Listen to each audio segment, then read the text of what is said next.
مکہ مکرمہ میں ایک شخص ایک باندی کا ہاتھ پکڑے ہوئے ہے اور وہ کہنے لگا میں اس کو 20 اشرفیوں میں بیچتا ہوں. ایک بزرگ تھے بغداد کے رہنے والے، انہوں نے آپ کی اتنی کم قیمت کیوں بتا رہا ہے؟ وہ کہنے لگا اس میں عیب ہے. کیا عیب ہے؟ اس نے کہا عیب یہ ہے کہ ساری رات نماز پڑھتی ہے اور سارا دن روزہ رکھتی ہے، اس میں یہ نقص ہے. اللہ والے نے خرید لی. اس نے کہا چلو میری ساتھ نماز پڑھ کے دیں گے، ایک کے بجائے 2 اللہ اللہ کیا کریں گے. چنانچہ عشاء کی نماز کے بعد اس باندی نے پوچھا کہ اے میرے مالک کوئی کام ہے میرے متعلق؟ کہا کوئی نہیں. لکھ ہے کہ عشاء کی نماز کے بعد مصلی پہ کھڑی ہوئی تھی، صبح کی اذان ہو گئی، قرآن پڑھتی رہی ساری عمر، اور جب دن آیا تو کہنے لگی اللہ والے تم بغداد میں رہتے ہو، کوئی قرآن سنو. انہوں نے 2 آیتیں پڑھی، ہوش ہو گئی، منہ پہ پانی کے چھینٹے پڑے، پھر ہوش آیا، پھر قرآن کی 2 آیتیں پڑھی. سورت حدیث پوری نہ پڑھ سکے تھے، ایک ہماری اور جان دے. کیسا ذوق تھا، کس قسم کی محبت تھی اللہ پاک جانوں سے، اور کیا ایمان تھا کہ قرآن کریم کی شہید ہو گئی. کوئی تلوار شہید ہوگا، کوئی لوہا شہید بنے گا، کوئی پتھر کھا کے مرے گا، ڈوب کے مرے گا، کوئی آگ میں جل کے مرے گا، کوئی ایکسیڈنٹ میں مرے گا. یہ اللہ والی خدا کا قرآن سن کے مرے گا. آج ہمیں یہ بات کہاں نصیب ہے؟ حضور اکرم کہو صلی اللہ علیہ وسلم نے صحابہ کرام کو نکاح کی سنتوں کی تعلیم دی. ہمارے یہاں تو اتنا بکھیڑا بنا دیا کہ اب سنتوں تاریخوں کو کوئی پوچھتا ہی نہیں. حالانکہ خدا مند عالم روزہ اپنی قدرت کے تماشے دکھاتے. ابھی ہفتہ نہیں ہوا ایک بس فیصلہ آباد سے بارات لے کر کے چلی اور بس لاہور سے بارات لے کر کے چلی. شیخو پورے کے قریب تصادم ہوا، 9 آدمی ایک طرف سے، 7 آدمی ایک طرف سے، 3 آدمی موقع پہ مر گئے. دلہا بھی، دلہے باپ بھی، ماں بھی، بھائی بھی، سارا خاندان ختم ہو گیا. کیا پروگرام لے کر کے چلے ہوں گے، کیا ارادے لے کر کے چلے ہوں گے کہ یہ خوشی منائیں گے. لاہور کے جس محلے میں دلہن آنا تھا ہم اس محلے میں ٹھہرے ہوئے تھے، سجا رکھا ہے، یہاں مسحری بچھائی ہے، یہاں سامان رکھیں گے، یہاں فریج رکھا جائے گا، یہاں پنکھے رکھے جائیں گے، یہاں پر تمام مہمان ٹھہریں گے. خود قسم انتظار ہے سامان کا، اور کچھ دیر کے بعد 7 آدمیوں کے چھیچڑوں اور بوٹڑیوں کی گٹھڑیاں بن کے آئیں. اس لیے ہمیں ہر حال میں اللہ پاک کے قہر اور غضب سے ڈرنا چاہیے. ڈرتے نہیں. ہمارے ملتان میں ایک بہت بڑے ٹرانسپورٹ نے اپنی بچی کی شادی کا پروگرام بنایا تو برات بھی بہت بڑی آنی تھی، بڑے گاجے ہو رہے تھے اور بڑا ٹھیٹر تماشا کھانا پکانا. اچانک ٹیلی فون کہ شور کوٹ کے پاس ٹکر ہو گئی، ساری کار ختم ہو گئی، جس میں لڑکا تھا وہ بھی ختم ہو گیا. تو کسے معلوم صبح کیا ہو جائے گا اور شام کو کیا ہو جائے گا، کل کیا ہو جائے گا، کون جانتا ہے. یہ تو آج ہم بدنصیب لوگ ہیں، اللہ کی ذات پر ہمارا یقین نہیں، اور فال کھولنے والوں کو یقین کر لیتی ہیں، عورتیں بھی اور مرد بھی. ہاتھوں کی لکیر دیکھ کر لوگ تقدیر بتاتے ہیں. ساری عمر قرآن پڑھنے کے بعد اپنی تقدیر کا پتہ نہیں. میں کہتا ہوں کہ نبی کو اپنی تقدیر کا علم نہیں کہ صبح کیا ہوگا، رسول کو علم نہیں، وقت کو علم نہیں. اور یہ فٹ پاتھ پہ بیٹھ کر لوگوں کے ہاتھوں کی لکیر دیکھ کر تقدیر بتاتے ہیں، جس پر یقین کیا جاتا ہے. ہم ہیں مسلمان. ایک مرتبہ لاہور میں فٹ پاتھ پہ بیٹھا ہوا آدمی لوگوں کے ہاتھوں کی لکیر دیکھ رہا تھا اور تقدیر بتلا رہا تھا. بڑے لوگ کھڑے تھے، اچھے خاصے اتنے بڑے لوگ. کسی کو کہتا تھا تجھے بڑی اونچی ملازمت ملے، بہت اونچی پوسٹ پہ تو جائے گا. بس بابو جی اکڑ جاتے تھے، کیا کرنا، بس کیوں جی گورنر سے کم تو نہیں ہوں گا نا. اور ایک کو وہ لکیریں دیکھ کے کہنے لگا کہ تمہاری بہت فرسٹ لیڈی کے ساتھ شادی ہوگی. وہ تو بہت ہی چوڑا ہو گیا. اس نے کہا کیا بات ہے. لوگ پیسے بھی دے رہے تھے اور تقدیر لکھ رہے تھے. ہم مجمع میں کھڑے تھے. میں نے اپنے دوستوں سے کہا کہ یار آؤ ذرا ہم بھی دیکھیں تقدیر بتانے والا ایسا ہے یہ. وہ مجمع میں سے آگے کو نکل کر میں نے بھی آگے ہاتھ کر دیا. میں نے کہا سائی جی ذرا دیکھو میری تقدیر شادی ہے کہ نہیں. وہ بدبخت اچھی طرح دیکھی بھی نہیں. میرا ہاتھ جھٹک کر کے کہنے لگا نہیں تیری شادی نہیں ہوتی. میں کہا کھوتے تیرے باپ کے 8 بچے کھیل رہے ہیں. تجھے کیسے معلوم ہو گیا کہ شادی نہیں ہونی؟ البتہ اگر تو دوسری شادی کے بارے میں کہتا ہے تو بات اور ہے. وہ سارا اس کا کھیل ختم ہو گیا. غلط چیز غلط عقیدے کی طرف بہت جلدی لوگ بھاگ جاتے ہیں. صحیح بات کی طرف محمد عربی صلی اللہ علیہ وسلم نے لوگوں 23 برس قرآن سنایا، فرمان بتایا، صحابہ کرام کا لشکر تیار کیا، ان کی زندگیوں میں انقلاب برپا کر دیا. ارے ڈوب کے جو مسلمان کہلاتے ہوئے آج نہ نبی کی صورت ہے، نہ نبی کی سیرت ہے، نہ نبی کی سنت ہے، نہ نبی کا طریقہ ہے. ارے آج تک کسی عورت نے ہم سے یہ نہیں پوچھا کہ ہمیں فاطمۃ الزہرا کا لباس تو بتاؤ. آج تک کسی مائی نے ہم سے یہ نہیں پوچھا خدیجہ کا لباس بتاؤ. کوئی ماں بہن آج تک یہ پوچھنے نہ آئی ایسا صدیقہ رضی اللہ تعالیٰ عنہ کا لباس بتاؤ، ام حبیبہ کا لباس بتاؤ، ام سلمہ کا لباس بتاؤ، رقیہ ام کلثوم زینب کا لباس بتاؤ. کون پوچھے؟ کرنا ہو تو پوچھے. مدنی کریم صلی اللہ تعالی علیہ وسلم نے صحابہ کرام کی زندگی میں انقلاب برپا کر دیا. شادیاں حضور سے پوچھ کے کرتے ہیں. خدا کی قسم وہ شادیاں کتنی متبرک ہوں گی، کتنی برکت والی ہوں گی جن میں حضور نکاح پڑھانے کے لیے تشریف لاتے تھے. صحابی ہے مدنی کریم صلی اللہ علیہ وسلم کا، غریب ہے، نادار ہے، شکل کا بھی ایسا ہی ہے، چھوٹے سے قد کا صحابی ہے مگر حضور کا دیوانہ.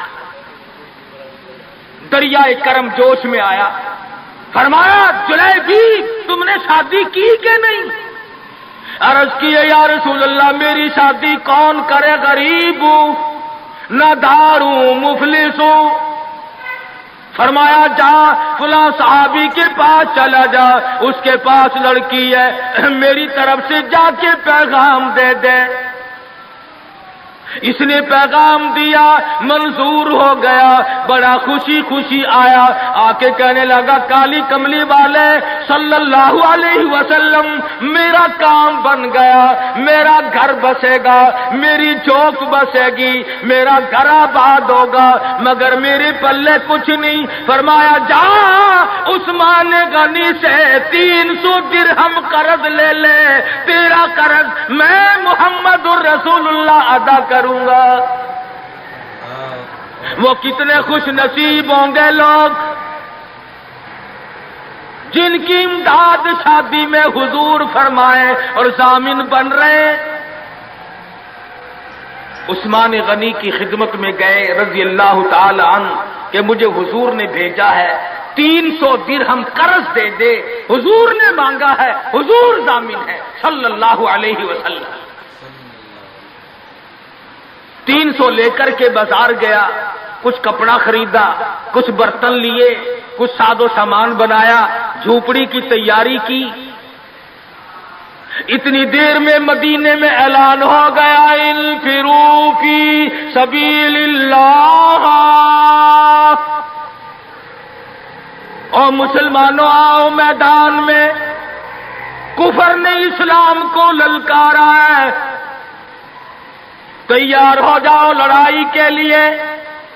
کیسے ذہن بنا دیے تھے مدنی کریم صلی اللہ علیہ وسلم نے. تو ایسا ہو، اس لیے کہتا جفا جو ہوتی ہے عشق میں وہ جفا ہی نہیں. جفا جو ہوتی ہے عشق میں وہ جفا ہی نہیں، اور جو بے ستم ہو محبت اس میں کوئی مزہ ہی نہیں، جو کسی کے فرمان پہ مار کھائی جائے بڑی لذت آتی ہے۔ صحابی حضور کی خدمت میں نہیں جاتا اور میرے آقا جہاد میں جاؤں یا شادی کروں، آپ مجھے حکم دیں جو فرماؤ گے کروں گا۔ حضور کی خدمت میں نہیں جاتا، شادی کا پروگرام خود بخود ملتوی کر دیتا ہے۔ اسلام کی عظمت بڑی شے ہے، شادی اس کے مقابلے میں کوئی شے نہیں۔ زیور واپس کر دیے، کپڑا واپس کر دیا، برتن واپس کر دیے، گھوڑا تلوار لی، میدان جہاد میں سب سے آگے جا کے ٹکرا گیا اور زخم کھا کر شہید ہو رہا ہے۔ حضور میدان جہاد میں تشریف لائے، فرمایا میرا دیوانہ شادی میں مصروف ہوگا۔ کسی نے جواب دیا نہیں، فجرحت جرحن شدیدا، یا رسول اللہ ہمارے ماں باپ آپ پہ قربان ہو جائیں، وہ پیچھے نہیں، وہ تو 80 کے قریب زخم کھائے ہوئے نڈھال پڑا ہے، تلواروں تیروں کے 80 کے قریب زخم آئے۔ رحمت دو عالم صلی اللہ علیہ وسلم کا دریائے کرم جوش میں آیا، فرمایا اٹھا کر کے جلدی میرے پاس لے آؤ۔ صحابہ اٹھا کے لائے، رحمت والی گود میں سر رکھ دیا۔ اور لوگوں، کوئی اسپتال میں دم توڑے گا، کوئی ایکسیڈنٹ میں مرے گا، کوئی بیوی بچوں کے سامنے تڑپ تڑپ کے مرے گا۔ خدا کی قسم یہ صحابی کتنا خوش نصیب ہے، رحمت للعالمین کی رحمت والی گود میں دم توڑ رہا ہے۔ نعرہ تکبیر، شان صحابہ۔ اور مدنی کریم صلی اللہ علیہ وسلم نے آخری وقت میں پیشانی پہ بوسہ دے کر کے فرمایا فزت برب الکعبہ، اور نوجوان رب کعبہ کی قسم تو بڑا کامیاب ہے۔ حضور کی گود میں دم توڑ رہا ہے، کیا خوش نصیب ہے، دیدار کرتا ہوا جا رہا ہے رحمت دو عالم کا، گود حضور کی، دیدار حضور کا، ہاتھ حضور کا، پیشانی حضور چوم رہی ہے۔ ارے لاکھوں مرنے قربان کر دوں اس صحابی کے ایک شہادت میں۔ اور پھر توجہ کرنا، ایک بات بتاؤں، بخاری شریف کی روایت میں ہے کہ صحابی کا جب دم ٹوٹنے لگا، جب آخری وقت آیا، حضور کی گود میں سے اچھل کر تڑپ کر اپنا رخسار حضور کے قدموں پہ رکھ دیا، حضور کے قدموں میں دم دے دیا۔ مدینہ منورہ میں اعلان کر دیا گیا شہید ہو گیا صحابی، آؤ نماز جنازہ تیار ہے۔ چاروں طرف سے لوگ آئے، سارا مدینہ ٹوٹ کے آیا۔ جب جنازہ لے کے چلنے لگے، ابو ہریرہ نے دیکھا کہ مدنی کریم صلی اللہ علیہ وسلم اپنے قدم مبارک بچا بچا کر کے رکھ رہے ہیں، جیسا کہ کانٹوں سے بچایا جاتا ہو، روڑوں سے بچایا جاتا ہو۔ ابو ہریرہ نے پوچھا میرے آقا اینٹ نہیں، روڑا نہیں، پتھر نہیں، آپ کس چیز سے قدم مبارک بچا رہے ہیں؟ فرمایا اس صحابی نے شادی والی عمر بھر کی تمنا، عمر بھر کی حسرت کو، عمر بھر کے ارمان کو، عمر بھر کی آرزوؤں کو حضور کے لائے ہوئے اسلام کی عظمت پہ قربان کر دیا۔ حضور فرماتے ہیں انی ارا ما لا ترا، میں تمہیں کیا بتاؤں، اس کا جنازہ پڑھنے کے لیے آسمان سے 4000 فرشتہ آیا ہوا ہے۔ سنت کی اتباع بہت بڑی چیز ہے۔ مدنی کریم صلی اللہ علیہ وسلم نے اپنی بیٹیوں کی شادیاں کر کے صاف صاف بتا دیا کہ یہ طریقہ کار ہے، اس سے زیادہ اور کوئی حقیقت نہیں۔ سیدہ فاطمہ الزہرا رضی اللہ تعالی عنہا کی شادی کا وقت آیا، یہی رجب کا مہینہ ہے۔ ابو بکر صدیق رضی اللہ تعالی عنہ اور فاروق اعظم کو بلایا، فرمایا تمہیں پتا ہونا چاہیے فاطمہ الزہرا سیانی ہو گئی ہے، میں نے نکاح کرنا ہے، مشورہ دو کس سے کروں؟ سبحان اللہ، نبی کے وہ مشیر بھی کتنے خوش نصیب ہیں کہ حضور اپنی بیٹی کے بارے میں بھی صدیق اور فاروق سے صلاح فرما رہے ہیں، مشورہ لے رہے ہیں۔ دونوں کے دونوں نے صاف فرمایا کہ علی سے بہتر کوئی نہیں۔ اندازہ لگاؤ وہ آپس میں اتنی محبت رکھتے تھے کہ ایک دوسرے کی شادی کے بارے میں حضور کو مشورہ دے رہے ہیں۔ فرمایا بہت اچھا، علی مرتضیٰ کو بلاؤ۔ بلا کے فرمایا کہ یہ میرا بھی ارادہ ہو گیا، اور ان دونوں حضرات نے مشورہ دیا کہ خاتون جنت کا نکاح تیری ساتھ کیا جائے، کچھ ہے پلے حق مہر دینے کے لیے؟ کہا یا رسول اللہ میں تو سپاہی آدمی ہوں، میرے پلے کیا ہے؟ یہ تلوار ہے اور یہ میری زرہ ہے جسے پہن کر میں جنگ کرتا ہوں، اور میرے پلے دم دولت کچھ نہیں۔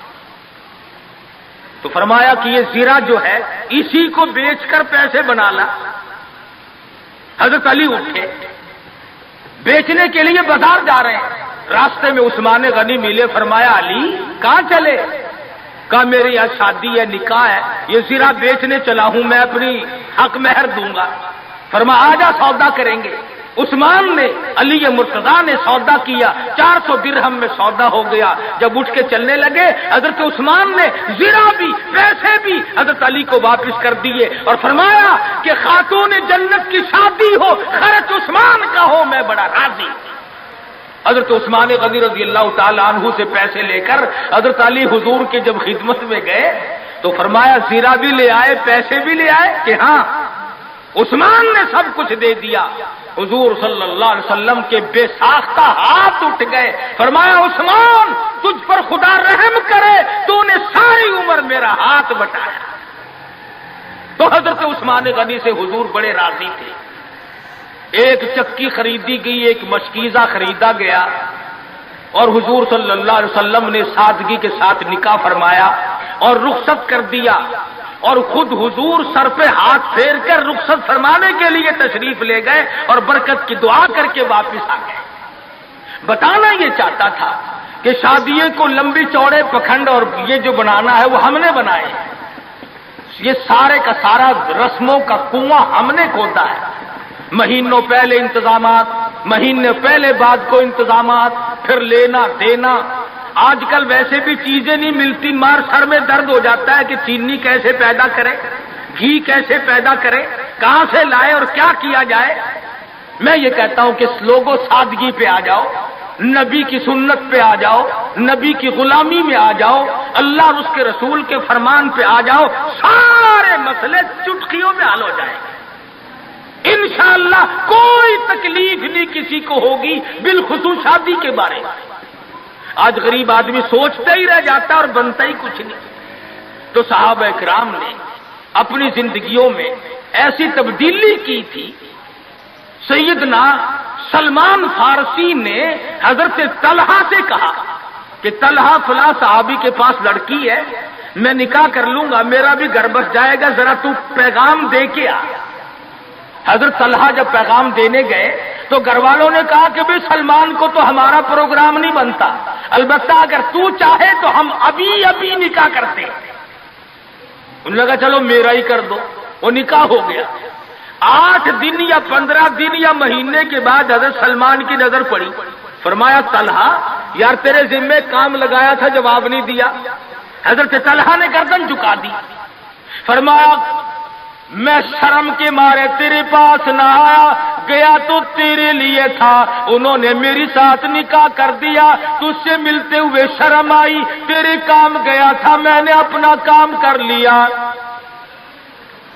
سلمان فارسی کا عمل دیکھو، نبی کی صحبت کا اثر تو دیکھو، نبی کی نظر کرم کا جلوہ تو دیکھو۔ سلمان نہ رو پڑے، فرمایا طلحہ مجھے تجھ سے خود شرم آتی ہے، مقدر میں تو تیرے تھی، میں بیچ میں ٹانگ کیوں اڑا رہا تھا۔ آج ہمارے میاں یہ میری مانگ لے کے چلے ہو، میں دیکھ لوں گا تم کیسے بچو گے۔ روزانہ اخبارات میں قتل آتا ہے، یوں منگیتر کو بھی مار دیا اور دوسرے کو بھی مار دیا۔ اور بے ایمانوں مارنا مرانا چھوڑ دو، کیا قصہ ہے یہ؟ تو میں عرض کر رہا تھا کہ یہ ساری زندگی شادی کی ہو غمی کی ہو ہماری حضور اکرم صلی اللہ علیہ وسلم کے فرمان کے مطابق ہونی چاہیے، پھر ہماری خوشیاں بھی رہیں گی، اور جتنی سادگی برتو گے اتنا ہی اس میں فائدہ ہوگا۔ افزائش نسل کے لیے اللہ پاک نے ایک ذریعہ بنایا۔ عیسائیوں میں کچھ اور طریقہ ہے، یہودیوں میں کچھ اور طریقہ ہے، ہندوؤں میں کچھ اور طریقہ ہے، سکھوں میں کچھ اور طریقہ ہے، اور ہمیں محمد مصطفیٰ صلی اللہ علیہ وسلم نے یہ طریقہ بتلایا کہ گواہوں کی موجودگی میں قاضی نکاح پڑھانے والا ایجاب و قبول کر دے، بس نکاح تو اس کا نام۔ ہم نے مکہ معظمہ میں مدینہ منورہ میں کئی شادیاں دیکھی، نہ دیگ چڑھی نہ دیگچے چڑھے، نہ برات آئی نہ ڈھول بجا، آئے اور نکاح ہوا اور چھوارے تقسیم ہوئے اور دلہن کو بٹھا کر کے یوں ہی بھاگ گئے، بس لینا نہ دینا، نہ جہیز کی لعنت اور نہ اگلے کے ذمے کوئی چیز۔ تو قرآن کریم نے ان تمام چیزوں کی تردید کی ہے۔ ہمیں سب کو اپنی زندگیوں میں، اپنے بچوں کے اور بچیوں کے معاملات میں ان چیزوں پہ عمل کرنا چاہیے، اپنی زندگی کو سادہ بنا۔ آؤ خدا کے پیغام کو مانو، امن ہو جائے گا گھر گھر میں، قبیلے قبیلے میں، برادری برادری میں سکون آ جائے گا، چین آ جائے گی، راحت آ جائے گی۔ اس لیے کہ جب سادگی کے ساتھ کرنے کے عادی بنیں گے تو لوگوں کو تمام طرف سے ریس پڑے گی۔ اب ہمارے یہاں ملتان میں کافی لوگ شادیوں میں تقریر کرانے کا پروگرام بنانے لگ گئے، تو وہ باجے گاجے والی جو لعنت تھی اس سے چھٹکارا پا گیا۔ اور ویسے بھی مہنگا ہوگا سودا، اگر شادیوں میں رنڈیوں کو لاؤ تو وہ بھی 10-20 ہزار سے کم نہیں ہوتی، مولوی بیچارہ یوں ہی مل جاتا ہے، چلو اللہ اللہ بھی صحیح اور مفت میں کام بھی ہو گیا۔ تو کئی چیزیں ہیں، اس لیے اللہ پاک سے دعا کرو، مبارک ہو حاجی عبدالستار کو اور ان کے بھائیوں کو۔ میں اگرچہ جمعہ کبھی نہیں اپنا چھوڑا کرتا، پاکستان میں رہتے ہوئے ملتان جمعہ پڑھاتا ہوں، لوگ باغ بہت دور و دراز سے آتے ہیں، مگر حاجی صاحب نے مجھے فرمایا کہ چھوٹی ہمشیرہ کا نکاح ہے اور وہ ہے جمعے کے دن۔ اب یہ سارے شادی جمعے کے دن کرتے ہیں اور ہماری ڈیوٹی جمعے کے دن، تو میں اس بات سے شرما گیا اور جمعے کے لیے میں اسی لیے ٹھہرا ہوا تھا۔ اللہ پاک کی شادی خانہ آبادی کو باعث برکت بنائے اور تمام خاندان کے لیے رحمتوں کا ذریعہ بنائے۔ اللہ پاک عمل کی توفیق عطا فرمائے۔ وآخر دعوانا ان الحمدللہ رب العالمین۔ بسم اللہ الرحمن الرحیم۔ اللہم صلی وسلم وبارک علی سیدنا و مولانا محمد النبی الامی الہاشمی وعلی آلہ واصحابہ۔ ماشاء اللہ، سبحان اللہ۔ امید ہے آپ لوگوں کو بیان اچھا لگا ہوگا۔ السلام علیکم دوستو، ملتا ہے اگلی ویڈیو میں۔